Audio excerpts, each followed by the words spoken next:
చూడండి ఇక్కడ, ఒక చిన్న పక్షి వర్షంలో చిక్కుకుంది. ఓకే, ఒక చిన్న పక్షి చిక్కుకుంది. ఫస్ట్ ఇది రాద్దాం మనం. ఎక్కడ?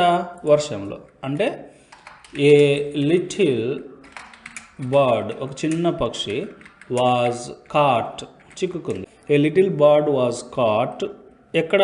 వర్షంలో. కాబట్టి ఇన్ ద రెయిన్, వర్షంలో చిక్కుకుంది. ఇంకేంటి? ఎగరలేకపోయింది.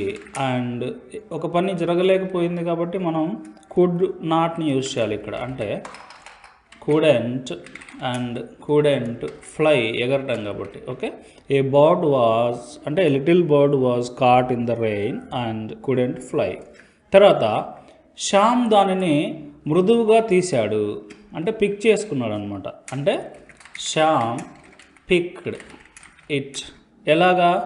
మృదువుగా, అంటే జెంట్లీ, మృదువుగా దాన్ని పిక్ చేశాడు. తర్వాత వారు దానిని ఒక వెచ్చని ప్రదేశానికి తీసుకెళ్ళారు.